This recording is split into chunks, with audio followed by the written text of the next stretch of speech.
will I read my lengthy speech na pinagharapan namin ng staff with PowerPoint, or will I just speak from the heart and speak in Filipino, in Taglish, and sermon the regional directors? Na sanay na sila sa akin. Whenever we have committee hearings of the DNR or budget hearings, and I see where are the regional directors? Can you raise your hand?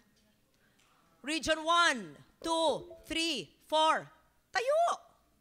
I want to see. Okay, can I request the regional directors to stand up, please?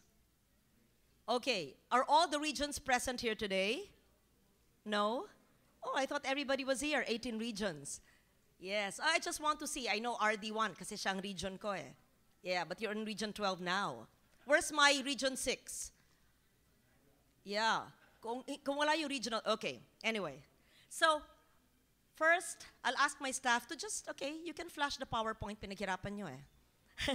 You can flash the PowerPoint, but I'll just disseminate my speech to all of you, soft copy, to the DNR BMB and to the DNR media, and to all the CSOs, the POs, the government agencies, the regional offices, and all of you present here today, but I will not read my speech. Because what am I going to tell you today? What I'm going to tell you is that, as your chairman of the Committee on Finance and Climate Change, and author of 8 major environmental laws in the country, it is my duty to supervise and monitor and encourage and assess the performance of the implementation of all our laws. And where is it best to see the implementation of all environmental laws, but in our protected areas? While it is our human duty as responsible living beings to protect and conserve our planet, it is all the more our duty as leaders of the state, both elected and appointed, given our power and influence and knowledge and wisdom, to care for our planet, to nurture nature, to protect our communities, our forests, our marine biodiversity, our terrestrial and marine protected areas. And so, the most important human beings in this room today are the regional directors and your ARDs. Why? Because sakop po nyo ang inyong rehiyon. Sakop nyo ang mga protected areas ng ating bansa. Tinalaga na 240 protected areas, 113 proclaimed, 13 acted upon by Congress. Congress has been remiss in legislation. And I'm part of Congress. Teddy's part of Congress. I've been there 3 terms. But I say it categorically that government and Congress has been remiss in legislating the full implementation of all our protected areas. And so what did I do? Along with the BNB and with Attorney Ipatluna, who was your consultant then, who's now USEC of the DNR, because it took 20 years, 13 pieces of legislation, which includes Tubataha. But what about the 100? What about the balance of 240 to declare them as protected areas? Minadali ko. And I did consultations, several of them, by regions, so that we could see. So Taal Lake can be included, so that Hamigitan and all others, and many others can be included, because it would take several lifetimes and several senatorial terms if we wait for every single protected area to be legislated into a declared PA. And so the Omnibus E-NIPAS Act, which was passed on 3rd reading yesterday in the Senate. We actually already passed this already before in the previous Congress. But Teddy Bagilat did not pass it in the lower house. So I blame Teddy. You're the only congressman I see here. Teddy, you should have fought for its passage last time. Because last time, it was passed. If it was passed, we could have done BICAM. Now, it's already legislated. Sorry, Teddy Ann. Bibiro lang yan because he's my friend, okay? So anyway, it was passed now. However, I'm happy but a bit sad because Palawan was excised. In my version, Palawan was there. But it does not mean, and let me put it on record, that Palawan is no longer a protected area because it is still part of the 1992 NIPAS.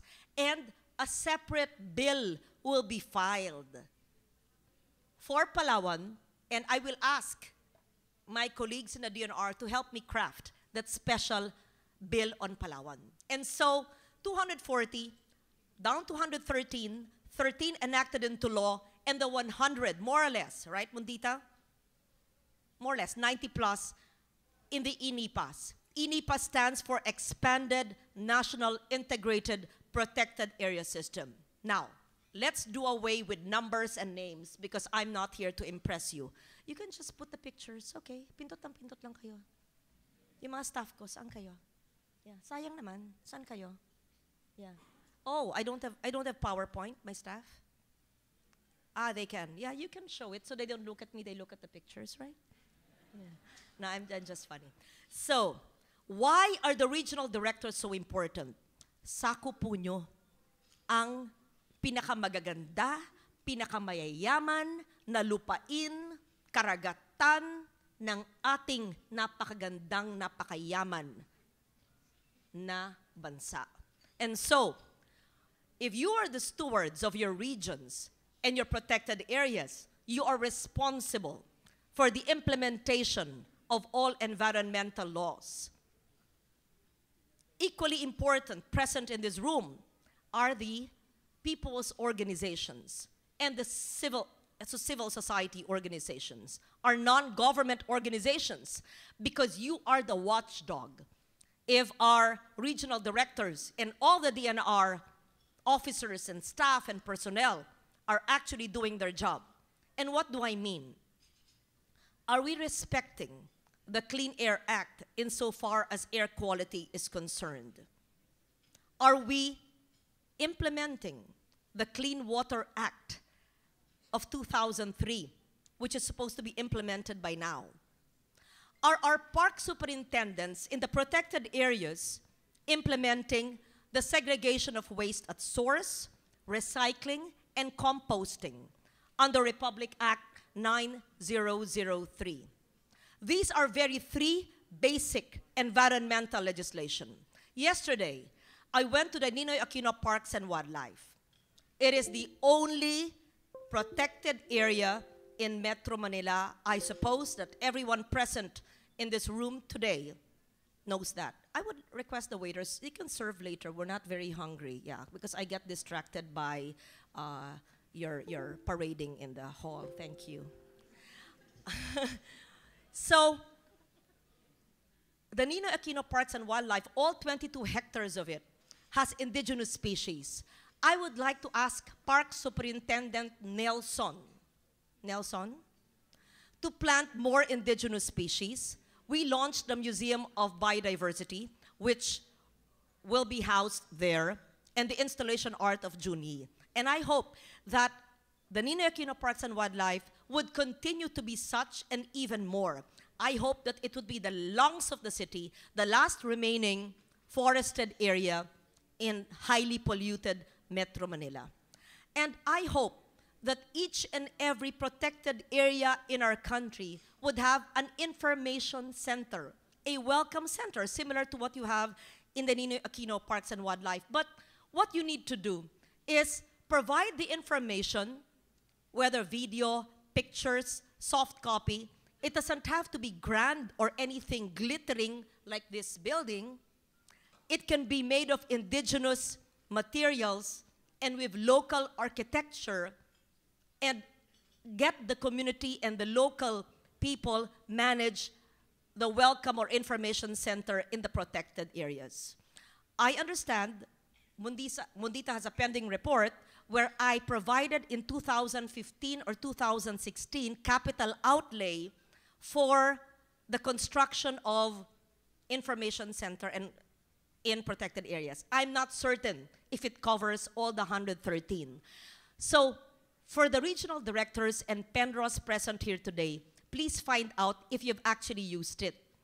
And if you've used it, please give me a report. I want to see or visit you perhaps, so that kung saan po tayo may pagkukulang, ipupuno po natin. Wouldn't it be great? Can I have a copy of your guidebook that we did? Wouldn't it be great if ecotourism would really focus on visiting our protected areas? And I am so passionate about spreading information on our protected areas, whether through the Museum of Biodiversity, which is soon to come up in the Ninoy Aquino Parks and Wildlife, or through the guidebook. I can have a copy that and provide everyone a copy of that. Do we have a hard copy? Which is one of the many we are launching, and you should have a soft copy. Now, what am I trying to say? Because how can we even protect what we don't know exists?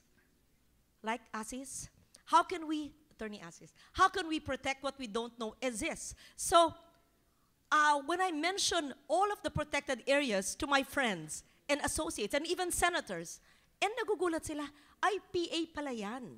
We don't even know. In fact, some people are surprised that the Parks and Wildlife in Quezon City is actually a protected area. So let's make sure it's not converted to concrete infrastructure. Never in our lifetime or beyond. And so I ask you, do you actually have a minimum of 3 bins in your protected area? Because if you don't, you're in violation of the Ecological Solid Waste Management Law. You should segregate garbage at source and have 1 bin for recyclables, bote, lata, plastic, and have another bin for residual waste or latak, which that can no longer be recycled, and another one for food waste. Actually 4. It should have paper waste, so minimum of 4. If you don't have that, that means may pagkukulang po. Hindi ako magsasermon, paalala lang po. At yan ang trabaho ni Mundita. Siya ang dapat, at kung sino yung USEC nyo for regional operations. Tinitignan, are you implementing the Clean Air Act? Yeah, that's more difficult to implement because it's really in urban areas where there's high pollutants or both industrial and mobile sources of air pollution. The Clean Water Act, that's important because in protected areas, we see rivers and lakes and bays meandering through PAs. You should make sure that there is no solid or liquid waste or toxic and hazardous substances being emitted or thrown into our waterways in protected areas or even in non-protected areas, and the segregation of waste. 4th, there should be no fossil fuel intervention in those protected areas. Definitely no coal power plants. Definitely no coal mines. Definitely no bunker fuel or diesel plants in protected areas. Under our NEPAs, I think wind or solar renewable energy or biomass is allowed to a certain degree with certain standards. So these are just reminders to our regional directors and DNR because you must know it better. You're in the executive. While I legislated it, you're implementing it. And so I am simply reminding you. I've already gone through the 4 laws: clean air, clean water, solid waste management, ecological, renewable energy law, the Environmental Education Awareness Act. Again, our regional offices should work hand in hand with the local DepEd schools para, what is the word sa Tagalog? Ipayabong natin. Let's resuscitate. Let's have a renaissance, an environmental, cultural renaissance of the areas where we have the protected areas with our DepEd regional heads.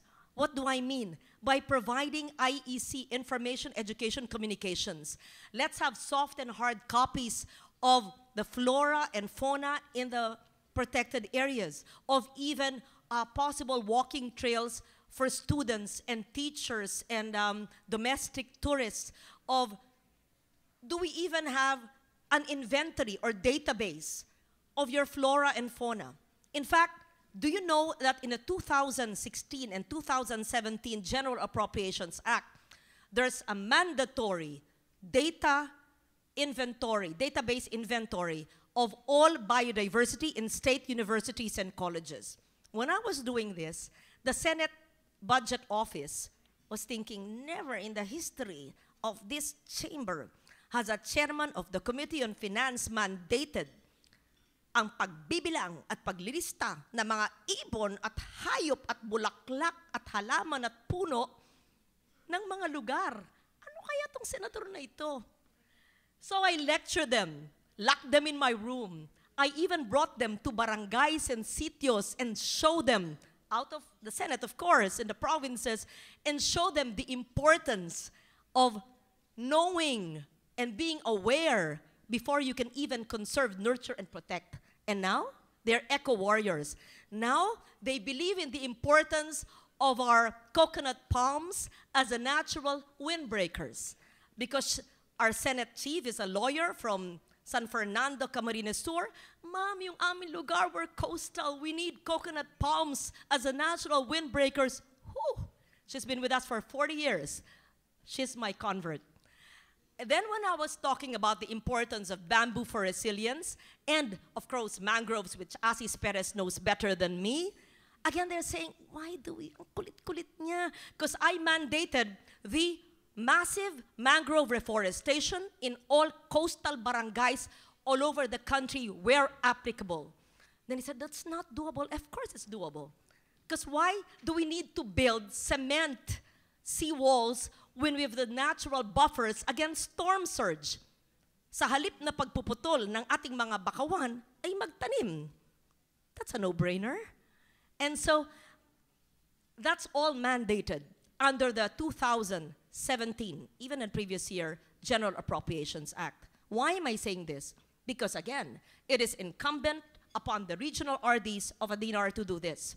When you have coastal areas, which you do, are you coordinating with the Philippine Coconut Authority for the massive planting of coconut palms when applicable? Are you earmarking in the tens of billions of pesos under the National Greening Program for mangrove, the correct species, huh? And don't plant over seagrass beds, huh? Okay. Oh, parang tama yata yung sinabi ko. Sobra-sobra ang pondo, minsan patong-patong na yung ating mga mangrove dyan eh.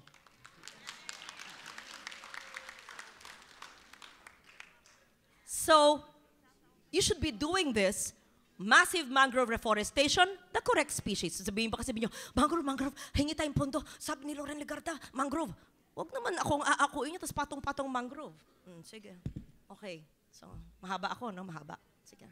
So, coconut palms as natural buffer against windbreakers, they're windbreakers, and then mangrove reforestation, and then bamboos when applicable in rivers. Isn't that beautiful? And this can be for livelihood as well.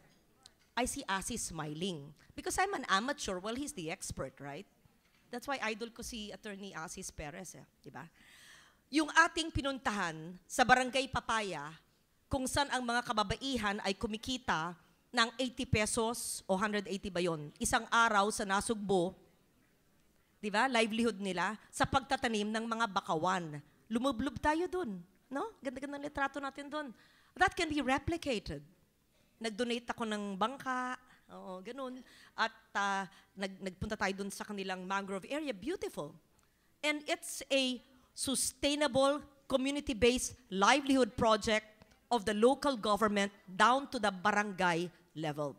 So, these are just some green jobs for which it was recently passed. So, my question again is a DNR implementing this? Are the RDs actually encouraging the creation of green jobs? Even the collection of recyclables can be a green job. The utilization of this into, and the usage of this in community nurseries. Do you actually have rainwater harvesters in your barangays or in every information center? I will visit without appointment, information centers of the protected areas and their parks. If I do not see rainwater collector, which is a 1989 law, I'm not claiming it because I was a child then. So whoever is the prescient senator who did that is great. Maybe it was Sonny Alvarez. So, or Orly Mercado. So all of this that I've said at very random, I would like to meet with Mundita and the regional directors and your ARDs and your PENROS in one room. So, or maybe give me a checklist. Which are you actually implementing? And I think you're doing most.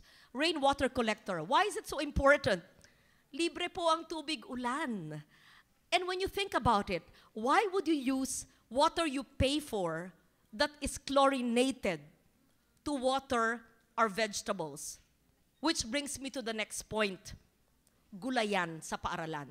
Isa po yan sa aking mga programang pinapausad sa DepEd na kailangan po ay may pag-uugnayan ang ating mga RD at mga PENRO sa mga DepEd schools. Sa lahat ng sakop ng ating mga RD ay magandang may ugnayan sa DepEd. Hindi lamang sa IEC materials, kundi sa actual implementation ng gulayan sa paaralan. Sabihin nyo, hindi na namin trabaho yan. Ang trabaho namin, protection. That's part of protection and sustainable livelihood. So I've mentioned all the environmental laws, including the Renewable Energy Law.